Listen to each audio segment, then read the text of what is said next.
Okay, let's start. Let me share my screen.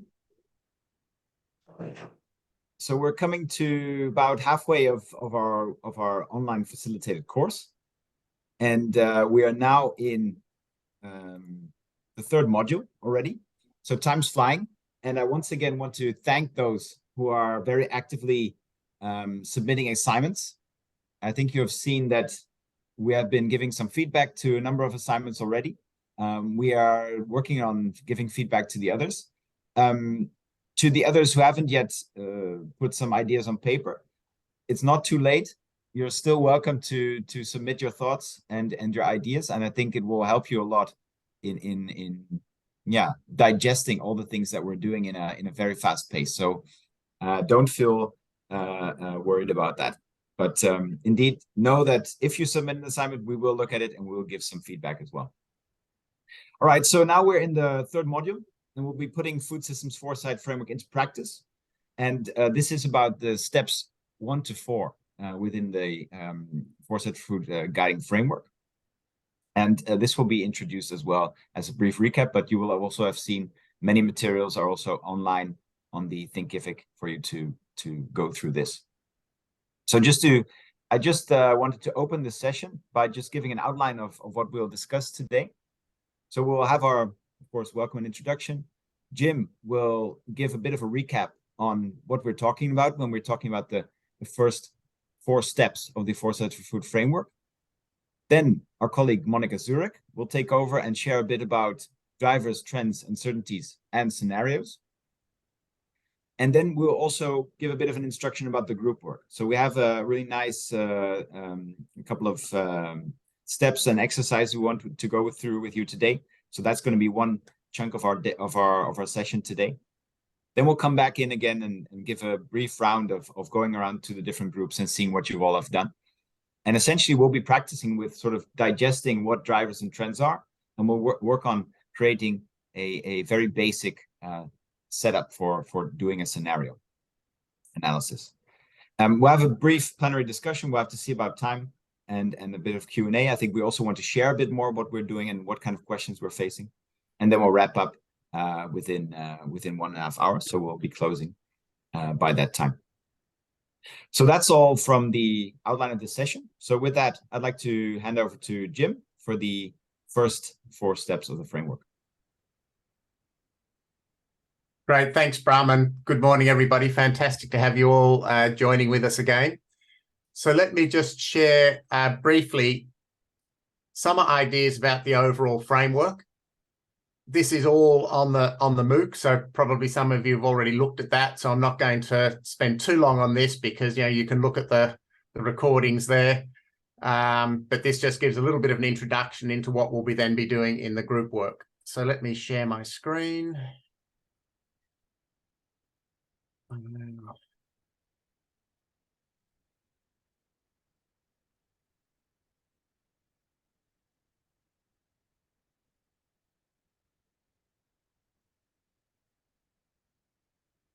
I think that's working, isn't it, Bram?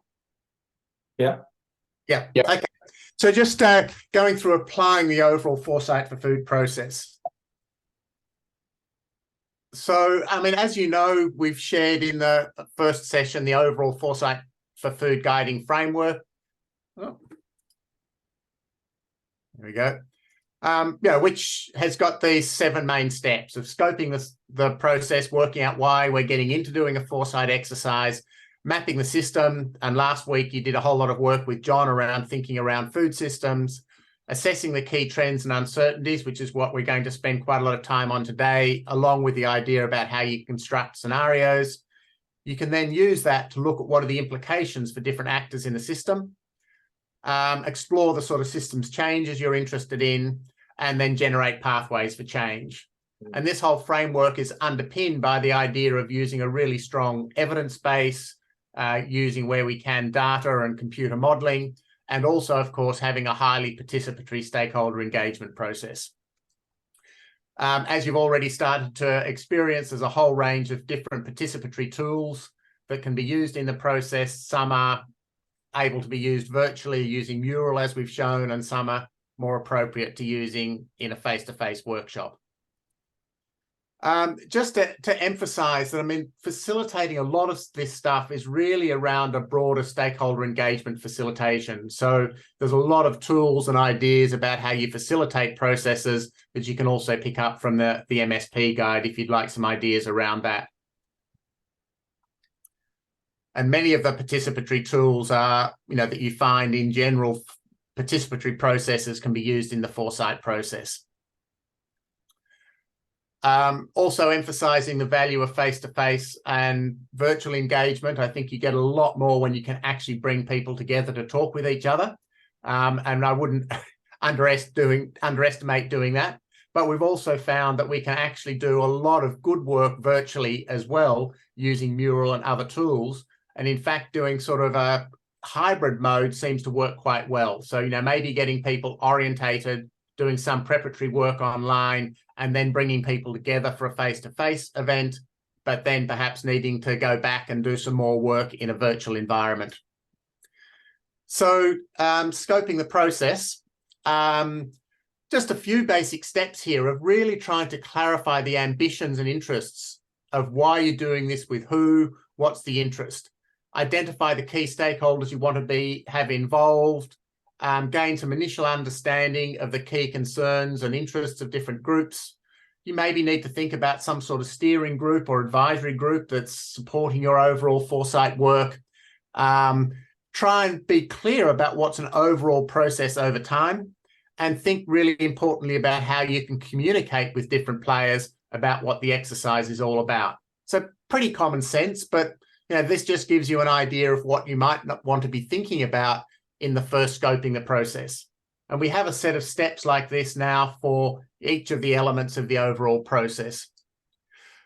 Just to flesh out this scoping the process a bit more, over time, you can imagine that an overall Foresight process might look at something like this, where you have a kickoff meeting, some sort of orientation workshop. You then get into doing the systems mapping, scenario development, looking at the implications.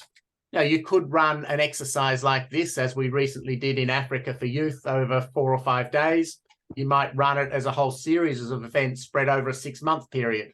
You might do a really squashed up exercise even in just half a day. So you can really spread this process out in different ways, depending what you're trying to achieve, how much depth you're trying to go into.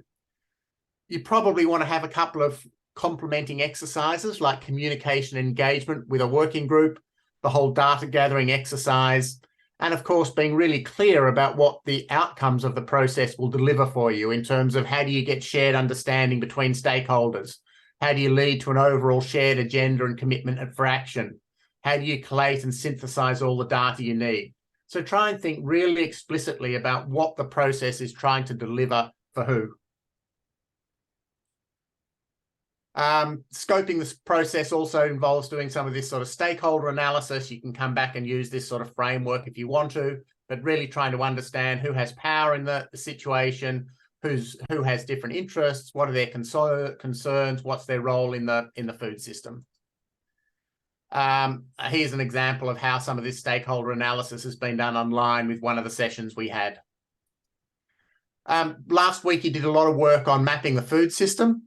So, basically you want to collect as much information as you can about the food system, organize all of that information in relation to the elements of the food system diagram, engage stakeholders in developing a shared understanding of what the food system is all about, and perhaps develop some sort of conceptual model of the key relationships that are really important to look with. And I think, John explained a lot of this last week. I mean, here's an example of how data can be linked back to the food systems model. Here's an example of where we've had a whole lot of data up around the room, having people in groups of 2 or 3 walking around the room, looking at this data and exploring what they think it means for the food system. Here's an example of doing rich pictures, which is another really great way of helping people to understand the system.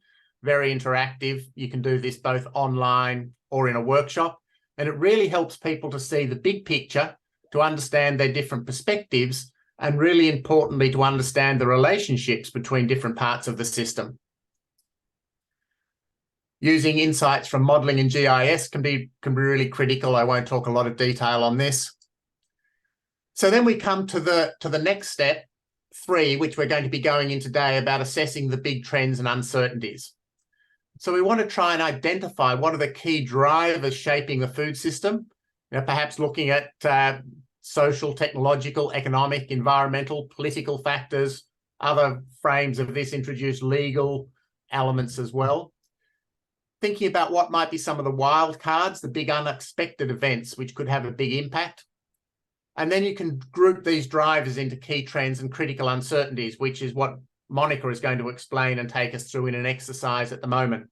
And then we use all of this to start developing the overall scenario exercise. But this whole exercise of looking at trends and uncertainties is a really good way to engage stakeholders in really questioning and checking their assumptions about the future. What do they think is going to happen? Why are they arguing that this is an important trend? Why are they arguing that this is an important uncertainty? So it can be a really important process in helping to build more of a shared understanding between the different stakeholders in the system. And finally, you get on to developing the scenarios. One simple way of doing this is you take two extreme uncertainties and put them across each other. And I've just given one really simple example here. What happens if we end up in 2050 with a more healthy and environmentally sustainable diets, or less healthy and sustainable diets, so consumption patterns? And if we end up with more or less climate resilience, we could perhaps imagine 4 different scenarios. Are we trying to get a healthier diet, but really struggling with climate change? So we're struggling with good intentions. Have we sort of got it right and we're heading towards sustainability? Are we in a situation where we've perhaps got a major downward spiral? Are we in a situation where we're sort of basically putting lots of band-aids on things because we're doing a little bit on climate resilience, but we're really not fixing some of the fundamental issues with unhealthy and resource-intensive diets? And you can also use this to imagine, where might we think we are now? Where do we think we're heading? And perhaps where might be the desired direction? So there's a lot more about the whole way we can use scenarios that we will explore, and Monica will say a little bit more about. But I hope this just gives you a little bit of an idea about the basic first 4 steps of the overall Foresight framework. So let me stop there, Bram. Thanks, Jim. And this is a really great run through of the 4 steps. And this is elaborated more on the Thinkific platform. And I think it's really, really key where you mentioned that it's about shaping the process in a way that works and meets the purpose of what you're trying to do. So I think that's really good. Before I give a word to Monica, maybe just, are there any who have any quick questions about this, clarifying questions, anything that you feel like, okay, this is really important to clarify before we move on? Feel free to raise your hand if you have that. And if I don't see any hand, then I'll give the word to Monica. Just before you do that, just also to apologize, we are updating some of the videos on this, so we're constantly improving our graphics. So you will have seen that we did have a slightly older version on the recorded ones, but we'll be fixing that up over time. So thanks for your patience with that. Yeah, thanks for that, Jim. Yeah, Monica, can I give you the word? Yes, thank you. Maybe introduce yourself as well, just in case. Yeah. Yes. So yeah, very nice to meet you all. There's a whole number of you that I was already in contact with, but also a number of people who might not know me. So I'm working with John, Jim, and Bram on the Foresight for Food initiative. I'm an associate professor and senior researcher in the Food System Transformation Group in Oxford. Yeah, with John.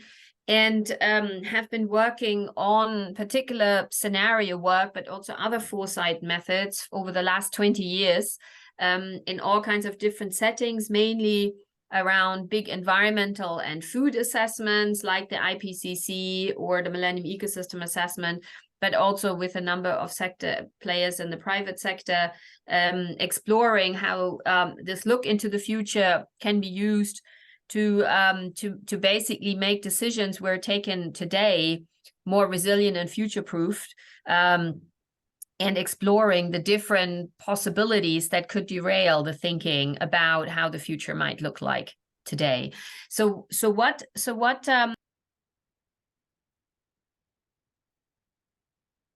You're on mute, Monica. You've gone mute. Sorry. I hope you can hear me again. Yes. Yeah, thank you. So what we would like to do in this session, particularly now, building on basically the systems understanding, the mapping of the food system that we did last time, how can we then take this step into the future and come up with these scenarios? We will be doing a scenario matrix like what Jim just showed you, and I'm going to just walk you through the details, because there's a few things that are sometimes a little bit tricky of how you come up basically with the 2 key uncertainties that you want to explore. But what I also want to say is there's other ways of how scenarios can be built. This scenario matrix that we are using is, so to say, one of the easier ways of doing this. But again, if you look into the literature, there's all kinds of ways of how you can come up with stories about the future, which are basically scenarios. You can also do this through modeling exercises. We are using here one method that lends itself both to a lot of stakeholder engagement. So a lot of discussion about what are the real big things that are going to drive the future and why will they be important for us. And so bringing in a lot of different perspectives, particularly at the beginning of the exercise, and then it can be combined with quantitative information, simulation modeling around, what do we do if we think of certain trends, how do they go into the future? So the method that we are using here lends itself particularly to a lot of qualitative and quantitative interactions. So, and it's comparably easy to do with a lot of people coming in with different perspectives. So that's the 2 reasons why, we're using the scenario matrix, and hope that you find it helpful as a way to look into the future in a very structured way. So let me share my screen. Actually, oh, where's the sharing? Okay, yeah. Let me share my screen and just walk you through a couple of steps, again, that we then want to use for the exercise also, so that you basically get hands-on experience of how the process works, and you come up with your stories about the future and later think about what you do. This is here just a different version of how basically step 3, 4, and 5 work within the overall Foresight for Food framework with much more detail. So this is really about particularly understanding, the drivers bit, which is step 3 in our overall framework, and also how do you then come to the overall storylines. And I'm going to walk you through a couple of steps on that. For that, I want to start with a definition again of what we mean when we talk drivers, because that's really important for thinking about these different things that might impact the future. So a driver here, the way of how we are thinking about it, is basically any natural or human induced factor that directly or indirectly causes a change in the system. Yeah, so we are after the things that are pushing the system, that are pushing actors in the system in different directions. And often what we see is, so to say, called direct drivers. So the thing that you can directly see, let's say the decision of a farmer to cut down the forest in order to take new land into production. That's something directly. What often though is more difficult to see are the things that are actually impacting these decisions. And that's what's often called indirect drivers. So for example, the policies that led to the decision of the farmer to change, the economic pressures, the technologies that the farmers have available for taking land into production or intensifying on existing land. So these are these more underlying factors that influence directly how a farmer might use its land. And what we're after in a lot of the scenario work is really trying to understand these underlying factors, the factors behind the stuff that you see in the direct behavior, and often also interact with each other. So what we are really trying to understand are these interactions also between different issues that come together, and that's what we are exploring in more detail in the scenarios. So therefore, we would really we really need to look quite broad into all these different things that can impact how a food system works and functions. So it's not just the economics maybe or the policy framework. It's very much about the environmental setting as well. It's about also demographics, you know, the age structure, for example, of a population decides what type of food people are demanding. You know, the governance structure around a food system is really important for setting boundaries and frameworks for decision making. The science and technology that's available, you know, not just within the food system, for example, how do you process something, but also, you know, let's think of the whole IT, for example, that is currently very important. The way of how people can access the internet, how can they get information?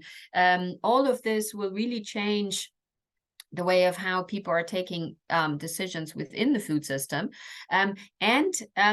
Also very important to forget is not to forget are basically cultural practices or religious practices around food habits or taboos around certain foods, or things that might shift, for example, household work distribution, the role of men and women, and the cultural role of men and women within a food system. So all of these things we need to take into account when we think about these drivers of change that might push us into the future. So what I'm asking you to do is really think broad, not just think of the direct things that you might see that are impacting how a food system looks now. So basically in the different scenario steps, you're building on your food system understanding from the earlier work. And we are really looking here in stage 2 into these main drivers and the key uncertainties around the drivers. And out of these, that's what we want to explore in our scenarios, because these uncertainties can play out in very different ways. And what we want at the end is that our decisions we're taking today basically are robust in all of these different futures. And for that, we need to explore these very uncertain things coming down the track. We will do that by basically first looking into, you know, here are all these different drivers that came out of the mapping exercise we did before. What we will try and do is basically try and rank them according to their importance. So which one of these do you think are the really big underlying factors that are going to shape the future of your food system? And then looking into which one of these are really uncertain, because not all trends that are really important might be uncertain over the time of our period. For example, a very good example of that is demographic trends. As I say, aging of a population, migration, you know, birth rates. These are often trends for a food system that are very important, and you really need to take them into account.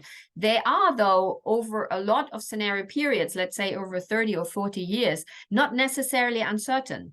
So we have very good demographic models these days that can help us to understand over one generation, which basically is 30 to 40 years, you know, what are the key demographic trends that we need to take into account. So that means they're important, but they're not necessarily very uncertain, and they might not vary a lot. So this would be, for example, a driver that might be here under, you know, driver number 2 or 3. So there is a degree of uncertainty, but it's not really that uncertain of how demographic trends might play out over the scenario period, which might be very different for political developments, for example. So they're really important, and they're also can be, as we're just seeing, can be quite uncertain of how they play out over 30 or 40 years. So therefore, they might be here, what you see here as driver 6 or 7, and that's the drivers that we are after to explore in the scenarios. So we will be basing basically the different drivers depending our degree of importance and uncertainty. And what we're looking for our scenarios are these drivers that are both important and uncertain. So not either or, but basically both of these together, because here in our example, the drivers 6 and 7 are the ones that we can then choose to build our scenarios around. And this is what we're then doing in the scenario matrix that Jim just showed you an example of. Basically, you take then the drivers, for example, how we had it in the example, you know, the degree of climate resilience, and also the degree of dietary shifts. You're then looking for the two most extreme versions of that uncertainty. So is there a version where in terms of climate resilience, there's a lot of investments into adaptation, there's a lot of investments into governance structure to make us resilient to climate change, or there's none? So that would be the plus and the minus here for that particular driver. And you do the same for the second one. And with that, you already come up with 4 different scenarios, 4 very different futures, as Jim just described, that help you to explore both drivers together. And later we can add in order to you know, describe the storylines, the details of the scenarios. We can add in some of the other drivers, but that's basically the step that we want you to do. This is how you come from a big selection of drivers into the key drivers that you want to explore for your scenarios. And that's what we are asking you to do in the exercise. Just a little aside, and we're going to explore that in the next webinar, is once you have your scenarios, once you have your storyline, there's then ways of how you look across these different scenarios in order to look for the implication. And that's in the overall Foresight for Food framework. This is then step 6 and 7. In order to really assess the implications and come up from there with a development pathway, an innovation pathway that's basically robust to these key uncertainties that you identified. But we'll talk about this then later. So here's the exercise that we would like you to do today. So you will be in different breakout groups again, this time mixed across the different food systems across the different countries, because we also want you to get to know each other. And so what we would like you to do in your groups is basically discuss, what do you see relatively quickly, just 5 to 10 minutes, what do you see as the key driver for your food system in the future? Yeah, and again, think as broad as you can, yeah, and try to come a little bit to these underlying factors. So demography, climate change, diet shifts, lifestyle changes, education, how much do people know about food choices? Everything is on the table. So really think across all these different categories. Here I have them again: demographics, economic, environment, socio-political, science and technology, culture and religion. And then the next step will be that you're trying to rank these drivers according to their importance. Yeah, so you have this matrix that I just showed you. How important do you think these drivers are going to be in the future?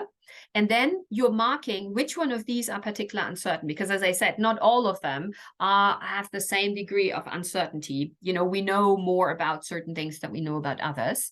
And basically out of that, you're going to pick the 2 most important and uncertain. So at the same time, important and uncertain, to develop your scenario matrix. So Bram has prepared, again, murals for you to work.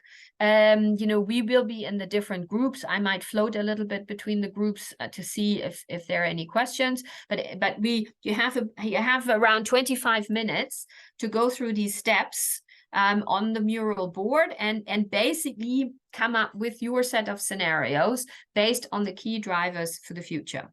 So let me stop here and see if you have any questions on how this works.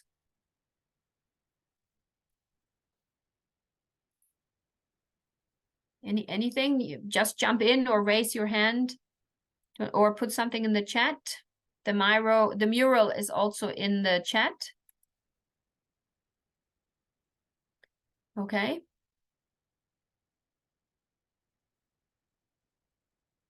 Okay, so if anybody has any questions, otherwise I would say let's go into the breakout groups. And as I say, you have about 25. Oh, sorry. Yeah, Lana? Can you give me an example how to make something uncertain? Okay. Like what? Yeah. So basically, once you try to decide on what are the key factors for the future, yeah. So let's say you have aging structure. Let's say you have climate impacts. Another really important one is you know, how willing are people to change diet? Let's take these three, yeah? Then it's basically a discussion across the different people in the room and the stakeholders that you invited, or, you know, the experts, is basically trying to say, okay, do we think how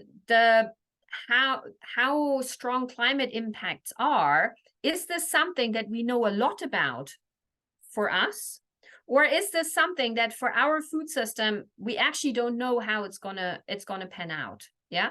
Or let's take dietary shifts. Are dietary shifts, which might be really important in order to change the food system, is this something that you can easily influence? Or is this something that in your food system is something that is very difficult to change? Yeah, so then this would be a factor that is very uncertain. So uncertainty has something to do with, on the one side, do we know a lot about how a factor might develop in the future? And how easy can we influence that? Yeah, so that has something to do with uncertainty. So if we know a lot about it, it's not necessarily very uncertain. Like what I said, demographics. We know a lot about how demographics work over a 30-year time horizon. So demographic development is in many cases really important, but not necessarily uncertain. Yeah, because you can get modelers, you can get a lot of statistics, people to tell you over the next 30 years, this is what we expect in terms of age structure, migration, and so on and so forth. Yeah, but what you're looking for are these factors, again, that you either don't know much about or that can go in very different directions. Yeah, so demographic, for example, dietary change can go in very different directions depending on a lot of other things, depending on convenience, depending, as I say, the role of women. Are they working? Are they more in the household? Depending on education, you know, how much education do people have about household structure, about the use of food. So dietary shifts is often something that is a slow process, but can go in many, many different directions. Yeah. And so that's what you're looking for when we talk uncertainty. It's either you don't know much about it, yeah, and it can go in very different directions depending on what you do about it today. Yeah. Does that help in terms of explanation? So that's the uncertainty question. Yeah. But you first go for, these are the really important ones, and then you take a step back. Do we know a lot about it? Is it very uncertain? And that's basically with that trying to figure out another ranking, which one are really uncertain, which one are not. Let's see how we get on in the groups now. Yeah, let's try it in the groups and we can come back and discuss it again after you did the exercise. Thank you. Exactly. Thank Yeah, you. very good. So we will also divide ourselves among the different groups. There are 4 groups, and there are 4 mural boards. So look at which room you're in, and you can work in that. You can work from left to right, and we'll be guiding you through the process. And we have about 20-25 minutes. Mm-hmm. So Arfa, please send us to our random rooms. More reflections. Mm-hmm. Like dietary shifts is more convenient and significant in urban areas, because urban people are used to eat more what should I say, more vegetable and more eggs and more proteins than the rice consumption. So what I said earlier, that 365 gram rice is the national average per day per person meal, but in urban area it's nearly like 320 grams. So I think this dietary pattern is shifting from 1991 to 2016 in just 25 or 30 years. So I think this consumption pattern change is the main, maybe the main driver in any areas, because if you see more in all areas, because of the education and because of lifestyle change, because of more engagement in work, people are more reliant and more concentrated on processed food. Okay, so consumption pattern is more or like change. So I think this should be the first thing for taking into account. And secondly, the demographic pattern. And again, I'm going to my country right now. we have a very big population percentage in young age. I would say young age from 20 to 30, 20 to 55. Okay, but in coming days, something like 2040 to 50 in this scale, our age group difference will be shifted from young age to the older age. Can I clarify this thing? That means our population growth rate is something like reducing day by day, but our working people and these people is then aging up, and then they are going to the retired age, and this will be a concern. And in the later age and retired age, people's dietary pattern. Again, I'm going to the dietary pattern. Dietary pattern is something like changed from the young people. So that will be another driver. That might be another driver for that thing. And for technology, I think after that, the technology will be involved. Technology, or sorry, socio-cultural activities will be involved, because the socio-cultural activities in our, if we see in our culture, in Bangladesh culture, okay, back in 30 years, women participation was not as much as right now. Maybe if we see in the offices or work process, women participation is very high right now. Maybe it is around 50-50 in some cases. So this cultural shifting also push the dietary pattern change and the food system changes. And also you would say it will also push another thing. People are more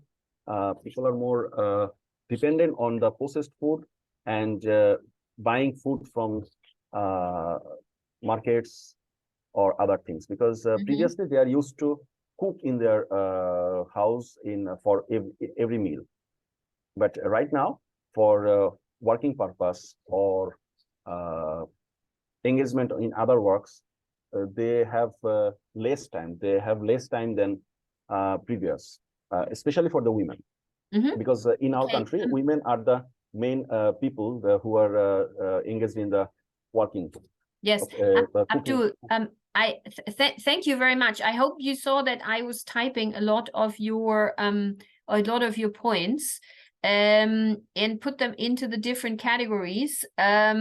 So I think we touched on quite a few already: aging population, more processed food, dietary shift towards less staples and maybe more fruit and veg or other type of food, shifting lifestyles to more urbanization and higher participation of women in the workforce. So I think there we already have quite a mix of different factors that are going to be really important for the future. I just would like to give somebody else the opportunity now to add to these if you see anything. So I think that was a great overview of a lot of the important factors that we're going to see in the future. Just maybe another person who wants to add to these factors that we already see before we go to the next. What's the big driver you see there?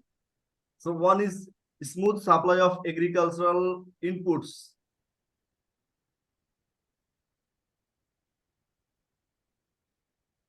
And do you think that's going to get better or more risky? I think for sake of development, it should be in better way. It should. Okay, so we would like it to be better, but if we think about what's just happened with Ukraine, and if we think about demand for fertilizers and trade embargoes, there is a risk to that as well, isn't there? Right.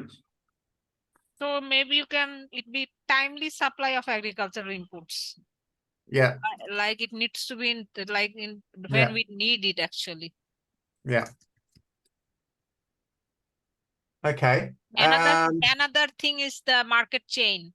So the market chain has to be well developed. That is, I think, a challenge, because we can have a market in several places, but the chain, meaning the how the produce supplies are then brought into the centers or delivered to the city center, that should be also one consideration. So well managed or well developed market chain, I would say. But is market chain developed, market. Somebody has already written it. Oh, I think Anindo has it. Okay, and then Well, what about biophysics and the environment? What are some of the big drivers of food systems change there? We've got climate change, of course. One of the major problem regarding agriculture is land degradation. Right. Biodiversity losses. Yeah. Ecosystem change. Yeah.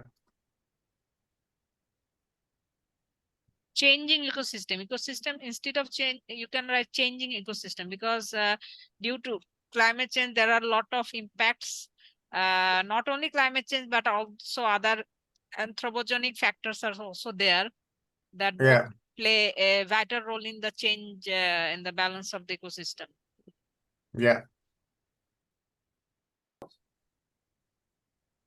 If the driver is quite certain to have a big impact, it will be over on the left. So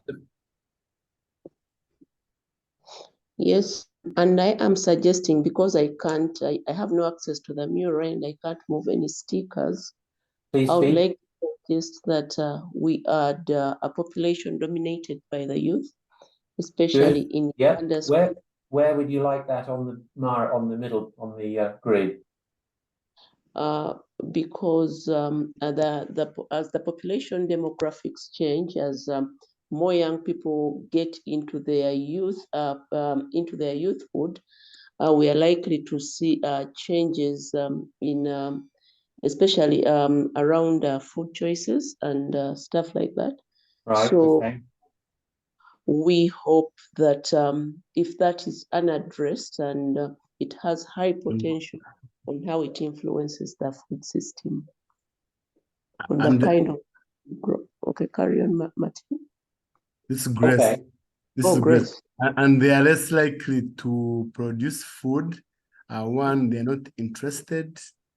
Three, they don't have the production assets like land. So they are more concentrated either on education, or they're in urban areas, and so in the system, they actually are not contributing much to the food system. Right. Yeah. Okay.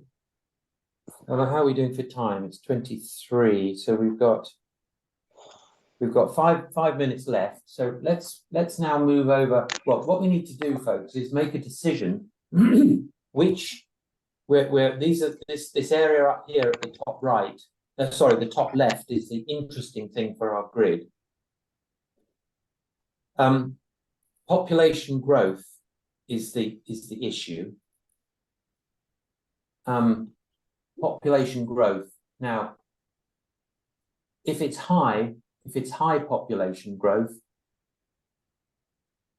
if population growth is extreme, it's going to have a major effect. If population growth is less extreme, it'll have a lower effect. So what collection, data analysis, and reporting. Yeah.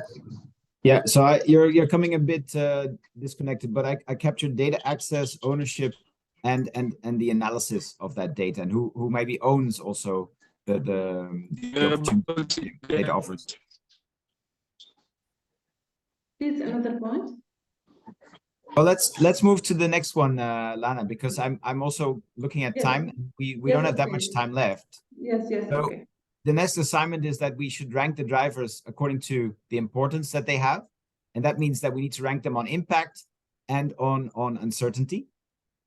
So which of these different impacts which of these different drivers do you think has a very high impact on the food system that would be under analysis?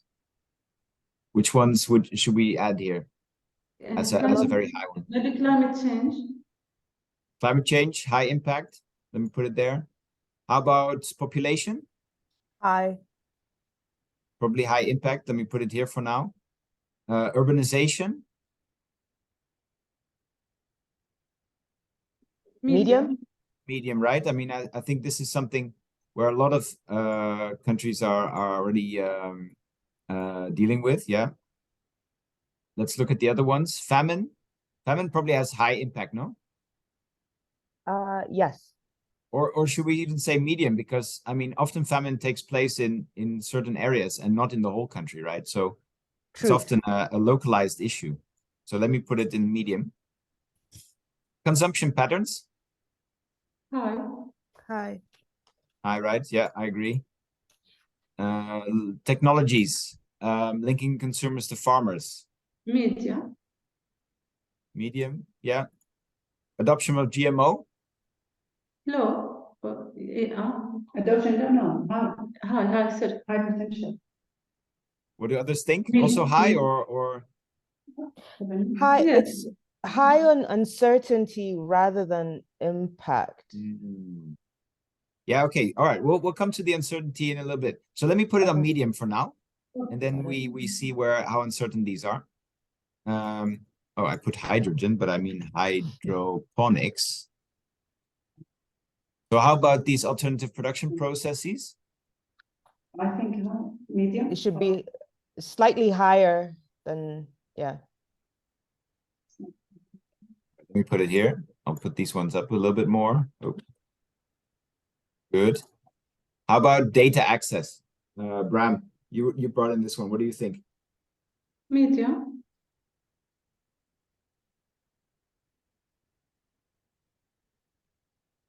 Medium. Medium? Put on medium? All right, Yes. put it on medium. Okay, how about niche market development, high value crops, import, export policies and investments? High or? It should be high. Yeah, often these are shaping the food system quite a lot, right? We see a lot of trends in countries where they're really emphasizing export models over food sovereignty related models. Okay, pandemics, I think also high, right? Yes. So COVID as an example, and if we take that as an example, can also be high. Yes. Drought, I think it relates to climate change. But it could be lower than climate change. Probably lower, right? Yeah. Because it doesn't happen for everyone. Yeah, and the droughts you can probably see coming after for a long time also. So it probably relates to also a little bit the uncertainty that comes within it. Okay, land use, impact. Medium to high. Let's put it on medium. Yeah. Policy integration. High, high, high. High, very high, very important. Yeah. Yes. Okay, and how about food system transformation policies? Could be high impact as well. Yeah. Yes. Yes. Yes. And then food taboos, haram. Yes. Let's put that one a little bit on medium for now, because I think those things are also important, but yeah, maybe not such a high impact as the others we have now phrased. Okay, so which one of these do we think are really uncertain? Let's have a look at these as well. So in a way, the impact of climate change. Well, yes, you could discuss, the uncertainty of it. You can question, because actually IPCC has done a lot of analysis about different scenarios of climate. So the fact that climate will impact us, we know. So that's not uncertain. I would say. It's very, so some aspects of it are uncertain in terms of what the future holds, but in terms of what we're currently experiencing, forest fires that are happening where they typically don't happen, what have you. So that puts it, actually it fits on a spectrum. Yeah. Yeah, so what we usually do with climate change is actually we put it on high impact, but we have actually we're not so uncertain about it. We put it usually here somewhere. So we need to think about it, but we need to look at more whether we have the capabilities to deal with climate change, which is more uncertain. Yeah. So let's put consumption patterns. I think this is a really important question, and it's really uncertain which direction it will go. There's so many different food habits. Yes. So shall we put it a little bit here? Say, well, you know, it's important and also uncertain. Yeah. Hello, Bram. Yeah. Yeah, this uncertainty, I think I was speaking and it looks like you are not getting me. I was saying the uncertainty is in respect to its impact or the likelihood of it. It's more the likelihood. It's the more likelihood, the likelihood and the likelihood that we can understand the direction in which it's going. Oh, okay. So urbanization and drought, generally, I would put these also in the domain of you know, relatively high impact, but uncertainty is not that high because we can predict. You know, we have analyses, we see trends, you know, emerging. I think famine to a certain extent has very high impact, but in a way you can predict somehow famine to come up. There are a lot of other things here which can move in many different directions. So that's the level of uncertainty we should also think about. Yeah. Yes, Bram. Hello. Yeah. Yeah, I think I will, for better understanding, I will again ask for some like repeat about the idea of uncertainty of this, let's say, climate change. If we say the uncertainty is high, what are we meaning in this case? I want to get it well once more. So the way that we're framing it quite often, and that's also a little bit what Monica was alluding to, it's more that, you know, in a sense, there are certain drivers for sure that we know will have a lot of impact on the food system. And climate change, we can say for sure 100% it will be very impactful on many different levels. In a way, we can say that, a bit like Tonya was saying, right? Because climate change has so many different elements, we have to also unpack it a bit to make it a bit more workable, generally in analyses.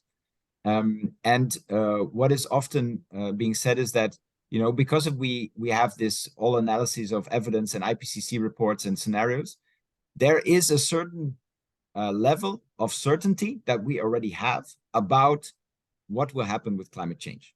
And that is the question that we try to pose with this level of uncertainty, is that we try to ask ourselves, okay, so there's some factors here that will shape the food system, but we don't know, we know or we don't know a little bit the direction of these different things. And that's where we distinguish between trends and so-called critical uncertainties. So trends like often urbanization, population increase, etc. We know a little bit where it's going, the direction it's heading. But for some things, it could go a lot of different ways. It could shape, it could not be relevant at all. And it could be relevant in a way that we don't know yet. It could relate to, the way the power in the food system is shaping. There could be many different ways it can turn out. So that's what we mean when we talk about uncertainty. I hope that clarifies a little bit. Yes, that's now very clear. Thank you so much for that. Yeah. So let me give you another one. Pandemics. Yes, please. Yes, please. So pandemics, actually, there were already researchers already decades ago who were saying that actually COVID or something like COVID is bound to happen. And there's a high likelihood that something like a global pandemic will occur. Even now, if you read the news about bird flu, I saw recently in the news that now bird flu has transferred to walruses in Antarctica. So that's to mammals. And that means that there are, you know, these diseases that are, you know, spreading between humans and animals. And we can probably be relatively, well, not certain, but we can at least think that there might be another pandemic in the next decades. There could be. So that's not even that uncertain, you know? So that's a little bit the tension that we're facing when we're looking into the future. We don't know, but we can maybe think about some things we can feel more certain and some things we are just, you know, very uncertain about. So I can say, uncertainty is basically a factor of likelihood and impact. I don't know, likelihood and then the impact. Yeah, but like likelihood is a little bit too quantitative, because likelihood is like, you know, you have like a drought and there's a certain percentage of chance that it will occur. But with these uncertainties, we don't know the shape it will take yet. So that adds to the uncertainty. So it's not only likeliness, but it's also just purely the direction in which it can take shape. The shape that's fine. it will take, we don't know. Okay. Ram, Yeah. I think the time for breakout rooms is finished. Oh no. Okay, let's see. I'm closing down the breakout room. Yeah. With okay. 1 minute. So we didn't make it to the end, but we had a good discussion, I hope, everyone. Who would like to present a little bit what we have been discussing? Is there anyone who would like to share?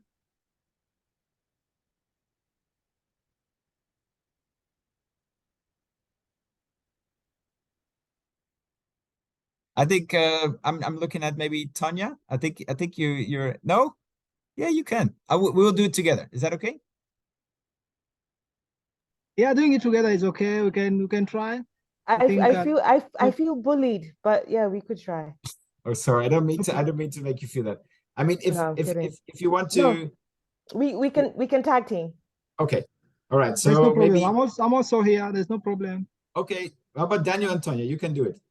Yeah, that's no problem. Together, you can do it. Right. Welcome back, everyone. I hope you had a good brainstorm together. I enjoyed the discussion in our group, and I think we had some really good drivers and trends coming out. So let's hear from a number of these different groups. And let me start by giving the word to group 1.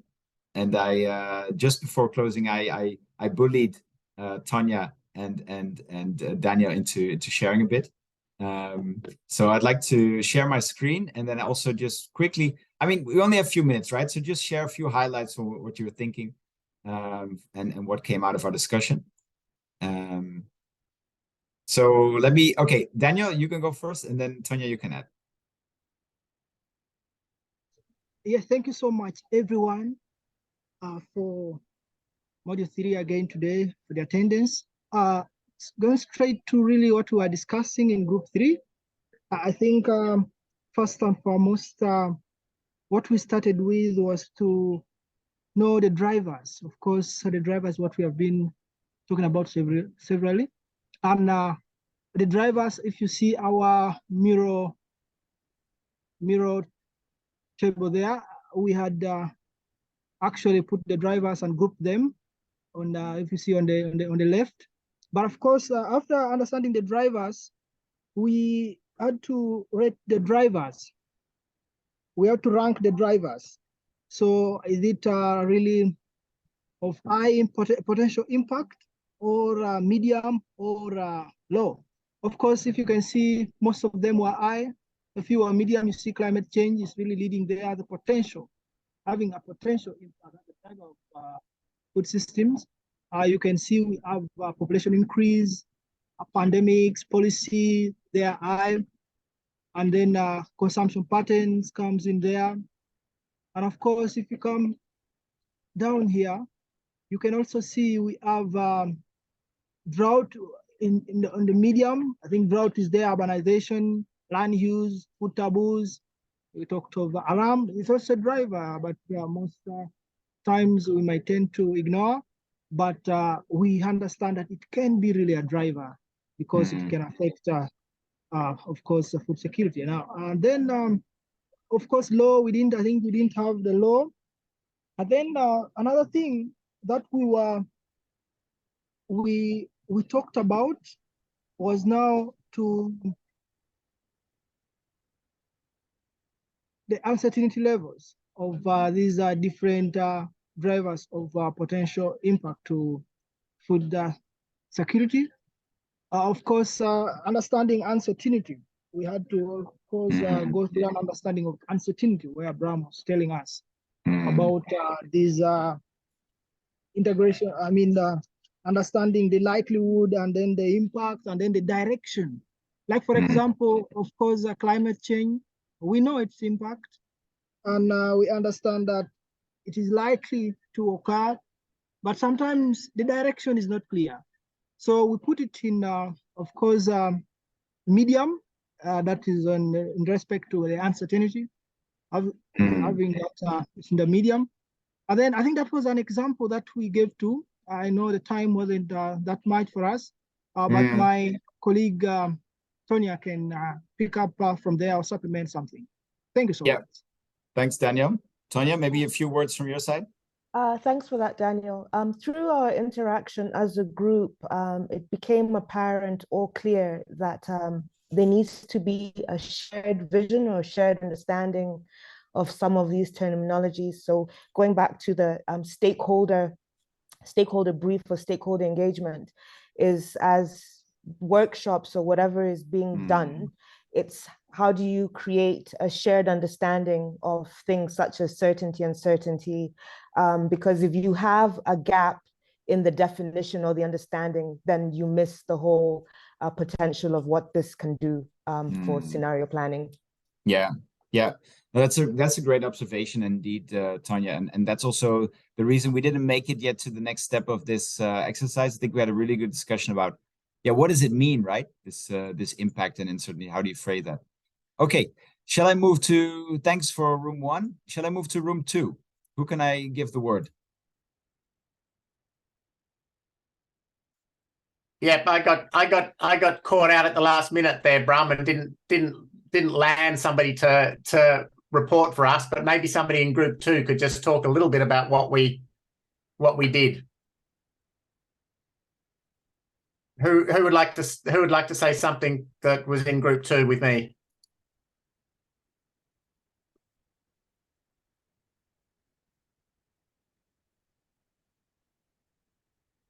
Are you sure you had people with you? I did. I definitely did. I'm going to have to pick on somebody in a moment if somebody doesn't jump in. How about one of our colleagues from Bangladesh? Yeah, this is Haider from Sudan.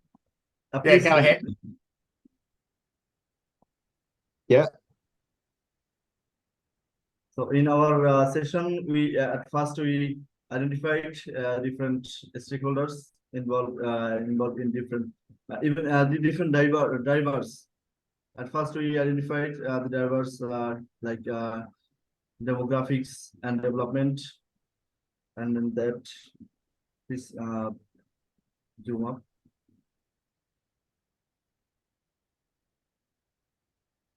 After identifying all the drivers, then we place those drivers according to their potential impacts and uncertainty. In that case, we identified the economic development as the most which may have the most significant impact, as well as which is uncertain. Then we identified the agricultural policies, impacts of climate change on agriculture, shift in diets, and impacts of technologies as the most important drivers which are uncertain. At the same time, we also identified some factors, and then we placed this drivers based on the level of economic development and shift in diets.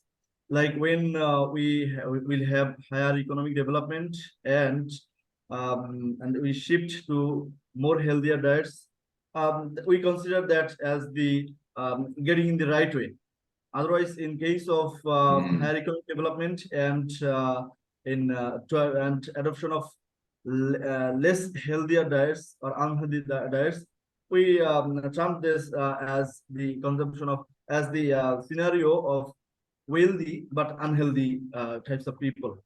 And in the left bottom scenario, we identified as termed as the having of not affordability towards healthy diets, like the poor people having poor health.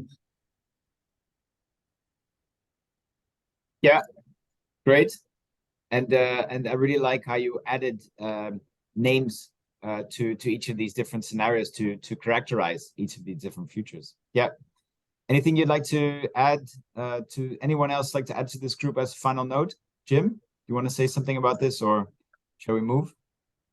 Well, pretty hard to do it in 25 minutes, Brum, but you know, I think we sort of got the basic idea.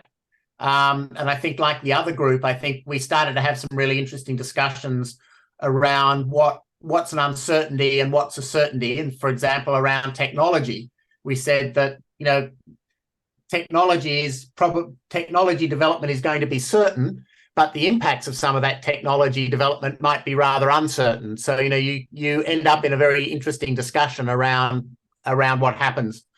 I think we started to get into some really important discussions about the mega influences of some of the global geopolitics on trade, and how that could also then ricochet through economic development, and, you know, what economic development would mean for how food systems evolve. So I think it was you know, some very nice connections also back to what happens at the local level in terms of land use issues as well. So I think it was also a nice discussion between how things connect from local to global.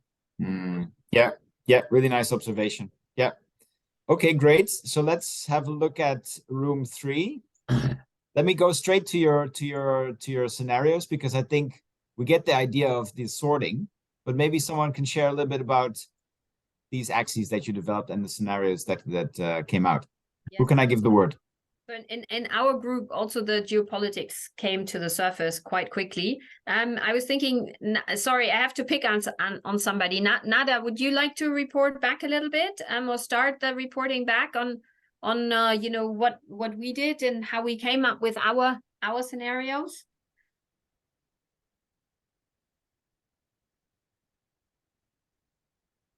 I don't know. Nada, can you hear me? Otherwise, somebody else from our group, we had, so I don't know. Or Professor Jamal, would you like to report? You're on mute right now. Okay, I guess we have geopolitics and climate change are the two main drivers here, and these are two groups here, and we have put them into uncertainty and very certain ones. And from these here, we mentioned that either we have good impact or bad impact for each one of them, and according to if they are stable and have high impact, so we can cooperate, or you can develop your system at your country level or county level, then regional level or global level. So you have much cooperation there for the food system, and you rely on the possible trade without any limitation. You can shop around, you can find everything there since we have stable community or stable countries. On the contrary, if it's unstable, so the cut point there is unstable, so people will not cooperate. So every country will try to hide or take their goods and try not to share it with the other countries. And you have two examples here, maybe Russian-Ukrainian war, where they have interfered to have the wheat trade from Ukraine, Russia to the other parts of the world. Otherwise, we were in almost a very bad situation without that deal. Similarly, maybe here in the Israeli-Gaza war, they have cut water, electricity, and food from them. So just it's kind of very unstable there. So this also was not acceptable from our side here to cut all these things here. So it's unstable. There is no cooperation at all. So these are two extremes here. So the first corner on the scenarios.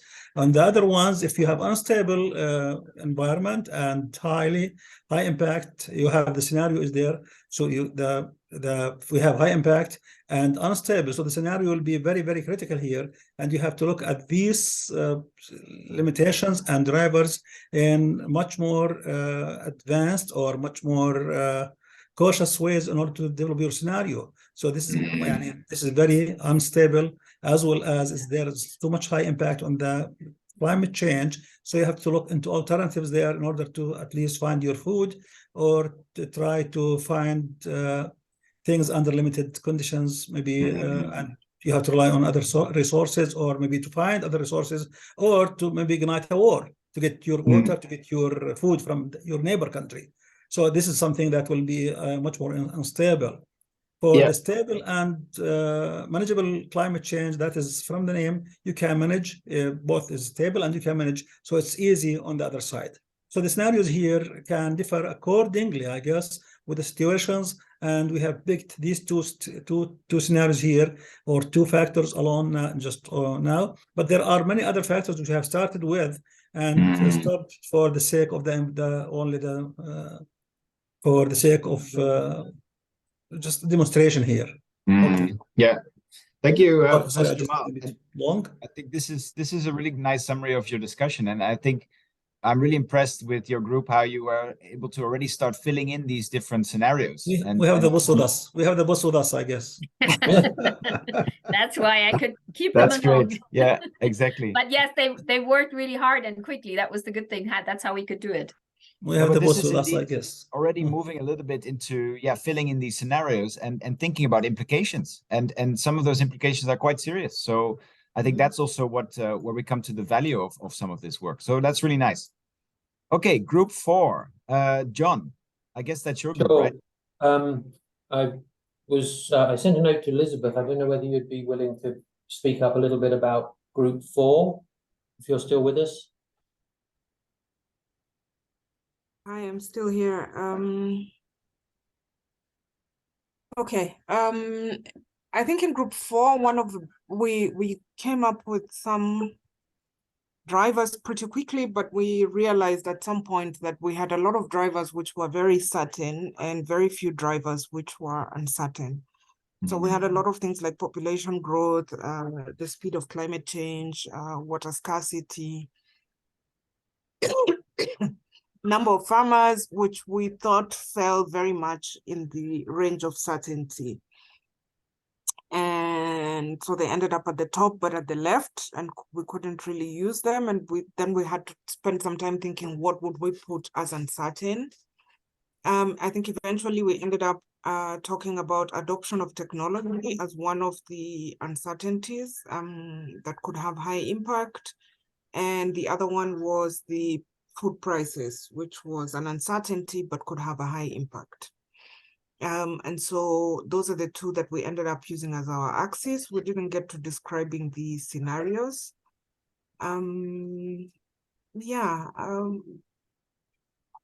Excellent, thank you. Yeah. Great. Thanks, Elizabeth. And indeed, I think very interesting discussion, because actually, I think this like I think Tanya was mentioning in our group, having this discussion about what is really this uncertainty is really important. And I think we see that a lot of these drivers, actually, we know a lot already about where they're going. Yes. Yeah, and that's actually pretty important to realize. John, yeah. We were spending some time unpacking this word uncertainty, and you've already mentioned in your summary how important it is to understand what that means. But it is a little bit confusing, because it's almost as if you've got a double negative with low and an un. But I think the really important thing, we distilled it out at the end, is to be absolutely clear, is that, the degree of uncertainty about something. Is there a high degree of uncertainty or a low degree of uncertainty? That's how we were framing it. And as we shifted stuff left to right, it sort of came clear to everybody in the group. The impact was a sort of easier concept, but the uncertainty is the thing to really get our heads around. I see Dr. Walid's hand is raised. You want to come in? Yeah, well, my comment will be on the methodology, frankly, because it became very apparent. I was hearing all the things happening. The way we word the driver, for example, is very important. If we go from a negative point of view, and then we relate it to another negative case, as Jim has mentioned, it's confusing for everybody. We were moving the cards from here to there. So it became very apparent, I think, back to the basics. We should say the driver should be in a positive term or a negative term. I think our colleagues in group 4 know what I mean. Is it water scarcity or water availability? Yeah. Sure. Okay. Because So the uncertainty, again, I don't agree on the uncertainty. Frankly speaking, okay. I might be now making something that is not normal, but everybody use uncertainty. I think the way it should be certainty. It's not uncertainty. The degree of certainty. Then it becomes in harmony together and make it very easy to come up to that. The other point I want to mention is how to move from the 4 squares to the scenario. How you develop the scenario from this analysis. It's also, I think, need to be, at least to me, need to be illustrated more and more formalized in the guidelines. I think, and we don't speak about one option at the end of the day. You see, if you want a new food system, for example, if I think about Jordan, there will be not only one system. Maybe there will be 4 systems. So all the scenarios could be valid, but we should identify this scenario will apply for urban poor or for this system and this. So if you make it applicable and use it as input to the decision making, I think we need to think more. Yet it's very important, it's a good base for analysis, but I think we need to domesticate it to the needs of each country, as we kept saying, and we are doing, hopefully, in Jordan. So tomorrow we have our meeting to discuss that. Thank you. Thank you, Dr. Walid, and a very good point. So 2 things, right? I get from your sense is how you formulate drivers from the very beginning is important. And indeed, working with double negatives, like John was saying, makes it difficult to place them. I think your second point is really critical, and I think that relates to scope and how you approach this. So I think, Monica, you want to respond to that, right? And then, so briefly, Monica, and then Jim, and then there's another hand from Grace. So just on that point about how then to use the scenarios. So there are different ways of how we can use the scenarios. In generally, though, we are not saying that any of these scenarios are going to come through, but that they are thinking aids of things that we need to understand about the future, because they will critically impact of how our decisions are playing out in the future. So what we haven't done yet, once you have the scenarios more sorted out, that's when you look across them, and your options for a direction, for a pathway that you might pursue today in order to get into a future, for example, need to work under all of these 4 different futures. We are not using the scenarios as a way to say, now let's go into scenario 1 or scenario 2 or scenario 3. No, there is the last step missing, which is the analysis of what do these scenarios tell us for the decisions we are about to take today. And that's what we haven't talked about. We've just talked about how do we come to these different futures, but then what do we do with this in order to develop a pathway for the future is the next step. Jim's got his hand, I see. I don't know whether you noticed it. So I think Jim was there, and then Grace, and then Tonya. Looking at time, we have about 3-4 minutes. So just very quickly, I think that Dr. Walid raises some really good points. And I think given that we're here trying to work out how we can collectively be facilitators of this process, being very clear to those we're working with, what we're asking them to do is actually really important. Sometimes that also just means you actually have to have the time to work this stuff through. In terms of the uncertainties, I mean, I always think about the issue around diet as being a really good example.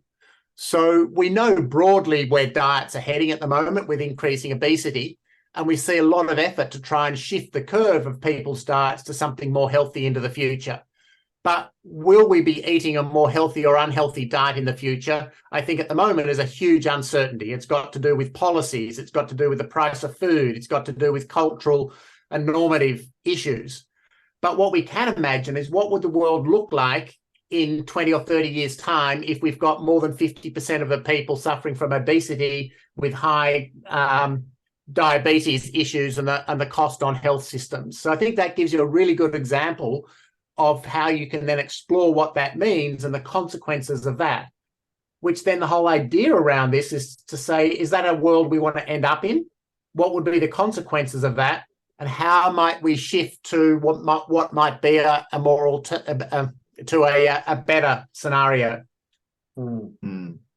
Yeah, nice. It's a good example.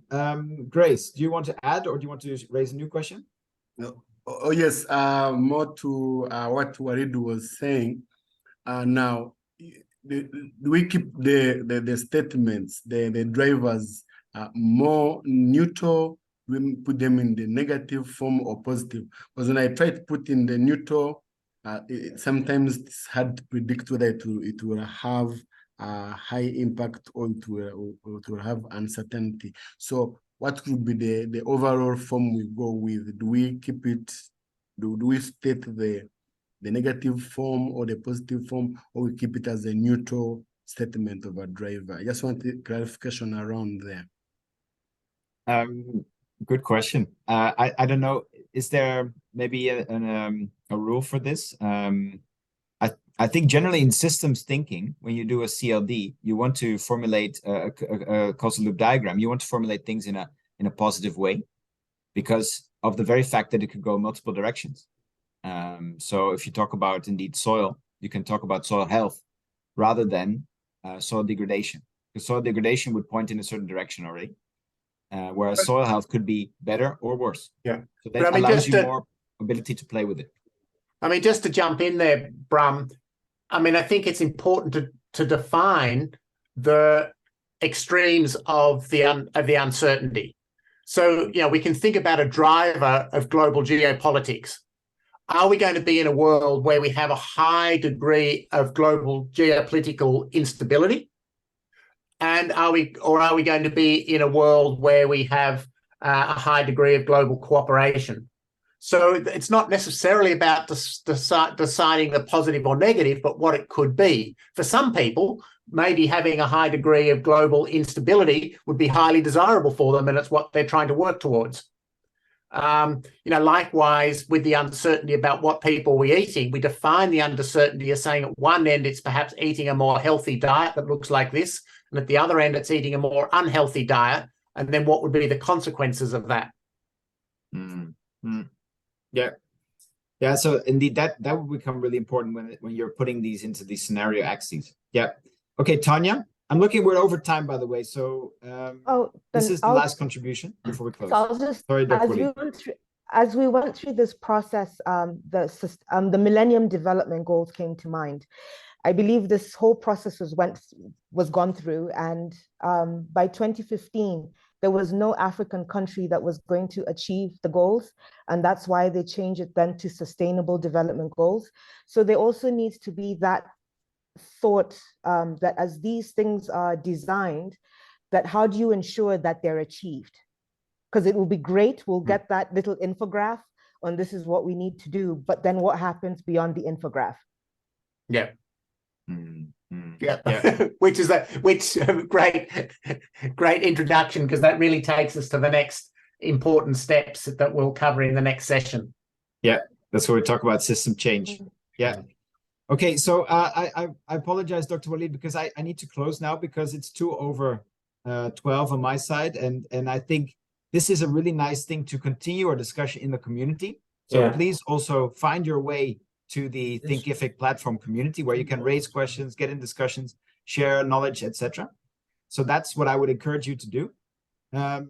So with that, I would like to thank everyone for this session. And I really like the engagement so far. I realize this has been a lot to do in a very short time. And I realize that maybe also leads to some of you saying, well, this could have been more in depth, etc. So apologies for that. But thanks again. Oh, Dr. Jamal, we hear you. Yeah. Bram, but could I add, maybe if people have more in-depth questions, please send them also over to myself, Jim, John, Bram, anyone, Arfa, anyone in the team, as we're happy to discuss on a one-on-one basis any particular questions that you might have. I know that particular step is quite tricky, and we did it in a very short time. So totally happy to discuss what it would mean for your particular process that you're at. Okay, Jim, last word. Yeah, just very quickly, of course, we're just trying to give a bit of an insight here for a lot more material that's on the MOOC. So, you know, we explain this in some more detail on the MOOC. There's other resources to use on the MOOC. So again, please use this as a bit of an inspiration to get in and spend a bit more time reading stuff and looking at stuff on the MOOC. Exactly. Okay. So thanks, everyone. And great to see you all. And see you next week for the final one, which you have an agenda invite for. And we'll see you again next week.